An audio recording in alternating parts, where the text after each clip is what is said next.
Olá, estudantes e amantes da história, tudo bem com vocês? Sejam bem-vindos a mais um vídeo do meu canal.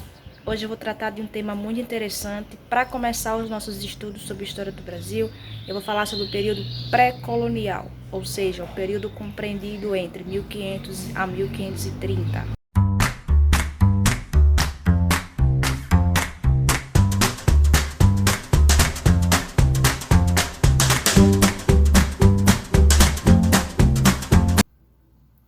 Então, pessoal, a princípio nós precisamos relacionar o descobrimento do Brasil, ou descoberta, como você queira chamar, ao contexto da expansão marítima portuguesa do século XV. Expansão marítima que teve como marco inicial a tomada de Ceuta em 1415. Ceuta, uma cidade que ficava no norte da África. Portugal, nessa época, também teve outras conquistas que foram relevantes, consideráveis, o que levou o título de pioneiro das grandes navegações. Então, Portugal conquistou as Ilhas Canárias, conquistou as ilhas de Cabo Verde, a Ilha da Madeira, ou seja, as ilhas do Atlântico. Então, Portugal, naquele período, estava à frente de outros países, como, por exemplo, da sua vizinha Espanha.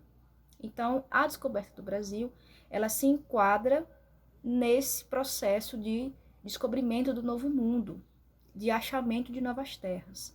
Esse foi um dos assuntos mais discutidos pela historiografia do século XIX, por exemplo.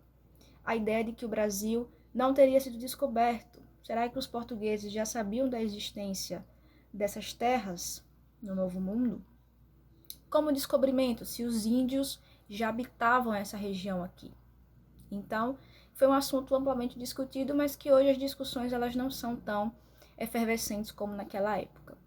O que interessa saber é que o período colonial brasileiro foi de 1500 a 1530 e que os portugueses, de fato, descobriram e exploraram essa terra e depois começaram a colonizar. Então, de 1500 a 1530, nós temos aí uma fase inicial de exploração, uma fase marcada pelo reconhecimento e pelo escasso comércio que foi feito nessa terra. A princípio, o Brasil não despertava tanto o interesse de Portugal, porque Portugal estava muito ligado ao comércio das especiarias lá nas Índias. Era um comércio muito vantajoso em relação ao Brasil, uma terra exótica que ninguém conhecia e que, a princípio, não demonstrava ter muitas riquezas. A nossa principal riqueza explorada nesse período foi o pau-brasil, uma madeira que tinha uma saída muito boa e que tinha uma boa recepção na Europa. Ou seja, o seu cerne era utilizado para a produção de corantes e a sua madeira, muito resistente, era usada na produção de móveis e navios na Europa. Então, mediante o escambo, ou seja, esse era o sistema de trabalho utilizado pelos portugueses no Brasil pré-colonial, ou seja, os índios eles faziam todo o trabalho de corte da madeira e de transporte, e os portugueses em troca davam objetos que não tinham muito valor para os portugueses, pois para os índios, para a cultura deles, eram objetos desconhecidos, objetos que nunca haviam sido vistos antes por eles. Então, mediante a troca, o escambo, é que esse pau-brasil chegava até os portugueses e assim seguia para a Europa.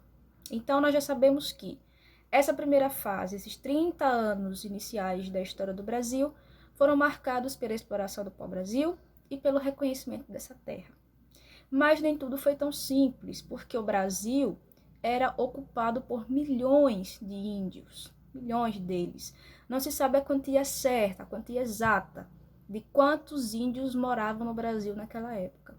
Mas segundo Boris Fausto, um dos historiadores mais conhecidos e que trabalha com a história do Brasil, o Brasil era recheado, era repleto de uma população indígena bastante homogênea, em termos culturais e linguísticos. Por exemplo, nós temos aí dois grandes blocos, nós temos os tupi-guaranis e nós temos os tapuias. Esses tupis que também eram chamados de tupinambás, e esses tapuias, que eram conhecidos como aimorés, dependem muito da região do Brasil em que eles se concentravam. Então, o Brasil era recheado, repleto de índios que tinham uma relação boa ou ruim com os portugueses, uma relação amistosa ou não.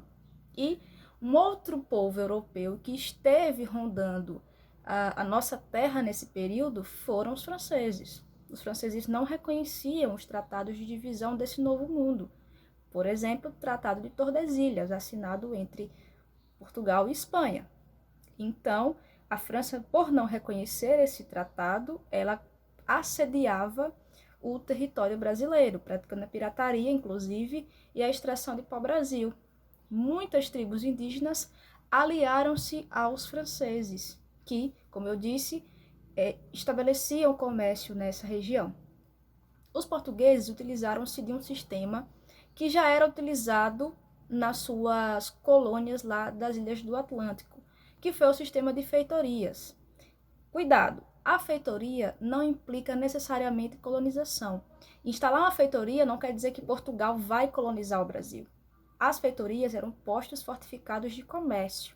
Então, o pau-brasil ele era guardado nessas feitorias, não só o pau-brasil, mas outros produtos também, como a farinha de mandioca, que era conseguida por meio do escamo, como eu já expliquei, e essas feitorias foram as primeiras tentativas de exploração. Então, o Brasil pré-colonial foi assim: exploração do pau-brasil, instalação de feitorias, expedições para reconhecimento desse território, as relações amistosas com os indígenas e o assédio por parte dos franceses. É isso, pessoal. Espero que tenham gostado, espero que tenham entendido e até a próxima.